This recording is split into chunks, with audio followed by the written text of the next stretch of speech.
نرجو من السيدات والسادة الحضور يركزون معنا يعني شوف كان دكتور بالله أمريكا. مجموعة من التساؤلات وعندنا الجماعة حاطين 20 دقيقة، فراح نحاول في هذا الماراثون نحاول على نجاوب على مجموعة من الأسئلة الأساسية الأمان. أبدي في هذه الأجواء اللي نعيش بها دكتور، كيف ينبغي للعراق أن يحدد موقعه في عالم متسم بكل هذه التنافسية بين القوى الكبرى، متغيرات عالمية، تصاعد صراعات إقليمية وتحولات مستمرة في التحالفات الدولية؟ كيف ممكن يتموضع؟ بدءا بسم الله الرحمن الرحيم. الأخوة الحضور جميعا، السلام عليكم ورحمة الله وبركاته. في البدء أحب أن أتوجه بالشكر الجزيل للسيد قباط طلباني على هذا المنتدى وهذه الالتفاتة الكبيرة وإيجاد هذه النافذة للحوار والاطلاع على الآراء والأفكار في عالم تتزاحم فيه المشاكل في ظل منطقة ملتهبة ربما وفي ظروف لم تشهدها هذه المنطقة فيما سبق، وبحاجة إلى حكمة والاستماع لآراء الآخرين فينا وآراءنا في الآخرين وآراءنا فيما يتعلق بالصراعات في المنطقة. في الحقيقة ظروف العراق والصعوبة التي نمر فيها ابتداء منذ حرب أكتوبر التي مرت وإلى الآن، والانخراط في الصراعات التي حدثت وما اتخذته القيادة السياسية العراقية طوال الأوقات التي مرت أو السنتين تقريبا التي مرت فيما يتعلق بإبعاد العراق عن الصراعات كانت نقطة مهمة، رغم أن هناك بعض المرتكزات أو بعض الحالات التي حصلت هي كسرت هذا الحياد، وبالتالي الدور الذي يطلع به العراق في هذه الظروف يستطيع أن يلعب دورا كبيرا في ظل الصراع الذي الموجود في المنطقة، خاصة فيما يتعلق بالصراع الأمريكي الإيراني الذي يحصل في المنطقة الآن، وكيف نجنب العراق هذه المأساة. موقف الحياد لا يعني لا موقف، بل موقف الحياد الذي اتخذته الإرادة السياسية العراقية بكل فعالياتها هو موقف كبير وكان له أثمان كبيرة أيضا. أؤكد هنا نحن لسنا مصابين بالرمد كسياسيين، نعلم أن هناك بعض الحالات التي أحرجتنا كحكومة وأحرجتنا كنظام سياسي، وهي ما تحدث لها أو أشارت لها بوابة هذا المؤتمر فيما يتعلق بضرورة أن تملك الدولة قرار الحرب والسلم وتملك لحظة الصفر في إطلاق اليد على الزناد. هذه كانت المشكلة الرئيسية. وأؤكد ختاما لسؤالك أننا كنظام سياسي في العراق لا زلنا نملك الكثير من المفاتيح، وفي هذه المناسبة أتوجه ابتداء لحركة عصائب أهل الحق وكذلك كتائب الإمام علي وسرايا السلام على المبادرة الكبيرة التي قاموا بها، وهي إن دلت على شيء تدل على الشعور العالي بالمسؤولية الوطنية تجاه ملف حساس يهدد العراق برمته، وفي مقدمة هذا التهديد يهدد هذا النظام السياسي الذي ننتمي إليه جميعا. جزيل الشكر، ألف شكر. دكتورنا العزيز، كانت عندك رواية في 2021 الاسم الآخر للمستحيل. نعم. فيبدو يعني أنه حضرتك عندك تفسير آخر، ترجمة أخرى، أو عدم الإيمان بفكرة المستحيل بقدر ما المواجهة والتحدي. يعني هذا فهمي لرواية حضرتك، ممكن بعدين تنطينا سطور منها. بس أنا أريد أسأل على هذا التحدي المستمر اللي ما نقدر مثل النعام نحط رؤوسنا جوا القاع ونقول ما موجودة. في إشكالية بين أربيل وبغداد. فسؤالي هو بحكم تجربة حضراتكم في مواقع متعددة وكنت رئيس للجنة مجموعة مراجعات متنوعة، شنو الخطوات العملية المطلوبة للانتقال بالعلاقة بين بغداد وأربيل من إدارة أزمات متكررة إلى شراكة استراتيجية مستقرة وقابلة للاستدامة؟ هل في إمكانية ولا خلص يعني هذا الموضوع الملف محسوم وننطلق نحو المستحيل؟ شكرا جزيلا للسؤال. ربما سأجيب بحكم تجربتي المباشرة مع هذا الملف خلال السنوات الثلاثة الأخيرة الماضية. ترأست لجنة إعداد مشاورات قانون النفط والغاز ولجنة تذويب المشاكل فيما يتعلق في إشكالية المنافذ الحدودية، ولجنة مراجعة الإيرادات غير النفطية، ولجنة الرواتب أيضا إضافة إلى ما ذكرته. وكان لدي يعني بعض الأخوة الحضور موجودين، كانوا أعضاء معي في اللجنة. أعتقد هناك إمكانية كبيرة لإعادة بناء العلاقة بين الحكومة الاتحادية وحكومة إقليم كردستان، وهي ترتكز على نقطتين أساسيتين. الأولى هي الثقة، نحن بحاجة إلى إعادة بناء الثقة. والثانية تتعلق بالشفافية. أتكلم بكل صراحة، وفي هذه النافذة هناك عدم شفافية في البيانات، وبالتالي كلما دخلنا في حوار كانت هناك إشكالية في قضية البيانات وما يعرض من بيانات وأرقام. أعتقد إذا كانت النية سليمة لدى الطرفين هناك إمكانية كبيرة لأن ننتقل بالعلاقة من أزمات إلى علاقة تكامل، وإلى من علاقة تحديات إلى علاقة فرص. وأعتقد المعطيات التي تجعلنا ننتقل من ذلك هي أكثر من المعطيات التي تجعلنا نعود إلى الوراء. فتصور المشتركات أكثر يعني من نعم، المشتركات أكثر، لكن أؤكد نحتاج إلى حالتين: الأولى بناء الثقة، والثانية الشفافية في البيانات. جميل.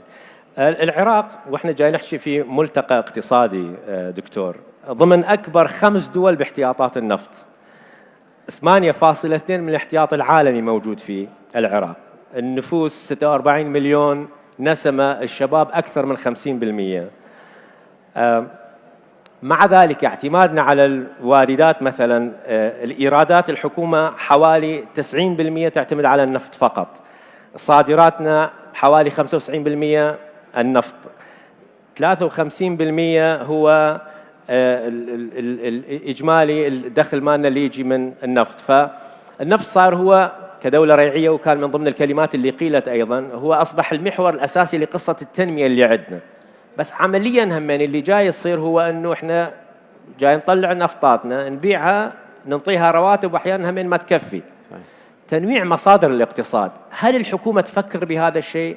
لأن كل الناس تحكي عنه، وعلى قولة اللي قال أسمع جعجعة ولا أرى طحينا. هل في طحين يعني ولا بس جعجعة؟ لا، شوف، هو حقيقة أكو خطوات، وخلي يعني أكد أنه العمل هو تكاملي. هناك بناء لمجموعة خطوات، لكن هذه ما تتم بيوم وليلة. احنا عندنا تحدي كبير.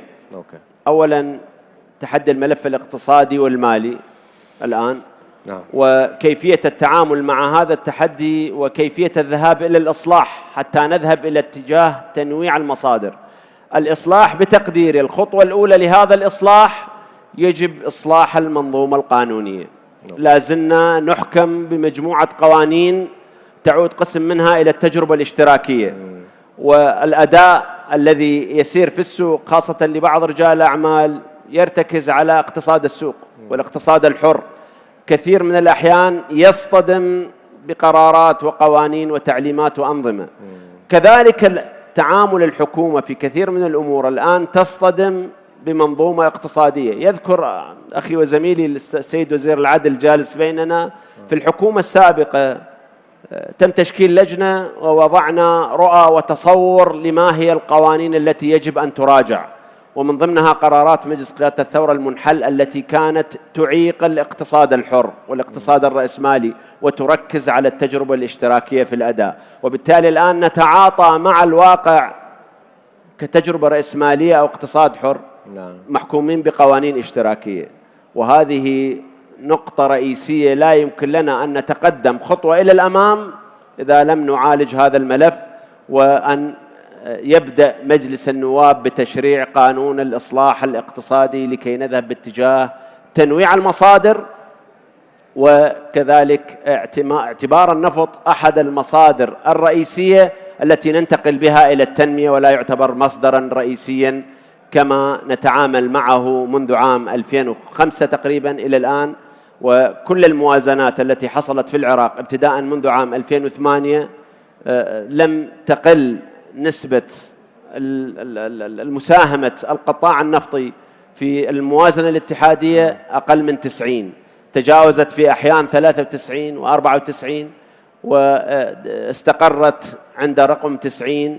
وأيضا جزء كبير منها يذهب باتجاه الموازنات التشغيلية، حتى عندما تم إقرار قانون الإدارة المالية في عام رقم 6 لعام 2019، وأنا كنت في وقتها في 2018 رئيسا للجنة المالية في البرلمان العراقي. عندما أقرينا هذا القانون وضعنا مرتكز رئيسي أن لا تقل نسبة الموازنة الاستثمارية من الموازنة العامة الاتحادية عن 25%، لكن منذ عام 2021 باعتبار عام 2020 لم تكن هناك موازنة، وحتى الموازنة الثلاثية التي أيضا كنت جزءا رئيسيا في إعدادها في الحكومة السابقة، بصراحة كنا نضع شرط نستثني هذه الموازنة من فقرة وضعت أن تكون نسبة الموازنة الاستثمارية لا تقل عن 25%. وبالتالي أستطيع أن أقول أن منذ إقرار قانون الإدارة المالية وضعنا هذه الفقرة لم تصدر موازنة حتى تم الاستثناء من هذه الفقرة، ولم تكن هناك موازنة استثمارية تجاوزت 10% من الموازنة. هذا يعني أن 90% من الموازنة، سواء كانت الموازنة الفعلية أو الموازنة التخطيطية، 90% منها يذهب إلى التشغيل وإلى الرأسمالية، وليس هناك مبلغ يعتبر أو رقم يعتبر يتعلق بالموازنة الاستثمارية. لذلك نحتاج ابتداء إصلاح قانوني. حلو، زين دكتور، بس يعني أنا سامع وحضرتك سامع، أكيد هواية من الجمهور أيضا سامع هذه المسألة، يعني كثير من صناع القرار في مواقع متعددة تشريعية تنفيذية على المستوى الفيدرالي الاتحادي المجالس المحلية، الكل ينظر لهذه الفكرة. أنا ما أعرف المفتاح بيد منه حتى. خلي أتحدث لك بصراحة. مشكلتنا الظاهرة الشعبوية التي بدأت تنمو في المجتمع ابتداء من عام 2018، وهنا لا أتحدث فقط عن الحكومة الاتحادية بل حتى عن حكومة إقليم كردستان. الظاهرة الشعبوية والمواقع التواصل الاجتماعي بدأت تقود صانع القرار باتجاه الرأي الشعبوي.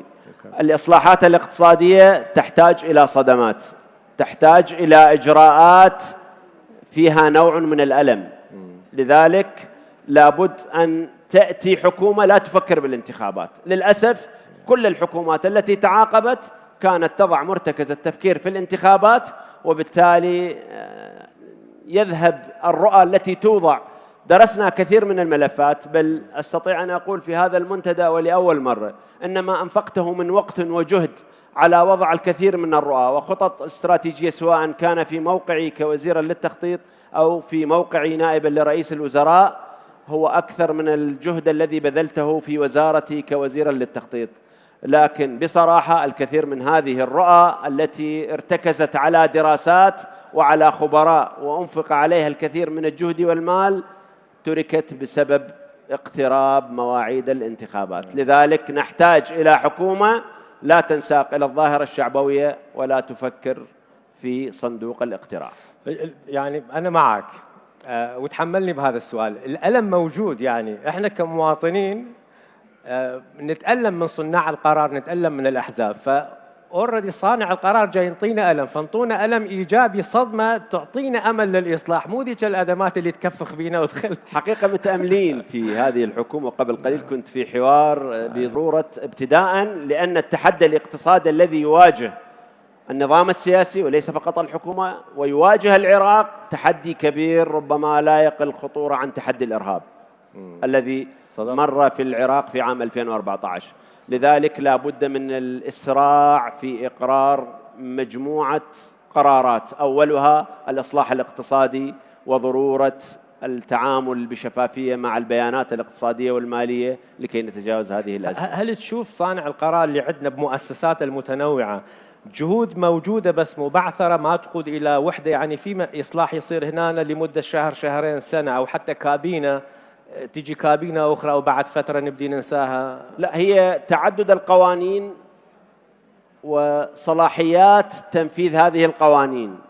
لذلك لابد من جمع كل الإشكاليات في قانون واحد، وأسميناه مشروع قانون الإصلاح الاقتصادي. وبالتالي عندما يقر هذا القانون من البرلمان ويجب أن نسرع في الإقرار. بصراحة أنا أتحدث هنا برسالة باعتباري نائبا في مجلس النواب الآن، عضوا في مجلس النواب، أن نسرع في إقرار هذا القانون خشية من اقتراب الانتخابات ويتعرض ما تعرضت له مشاريع القوانين السابقة. دكتور، معاليكم شغلتم مواقع متعددة، أكاديمية، وزير، نائب رئيس مجلس وزراء، نائب في مجلس النواب في دورات متعددة. بعد هذه المسيرة الطويلة واضح على قولة روبرت بوتنام أكبر علاج لأخطاء الديمقراطية هو المزيد من الديمقراطية.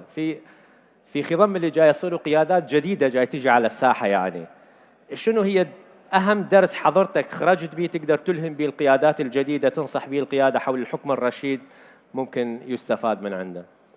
حقيقة شكرا جزيلا على هذا السؤال.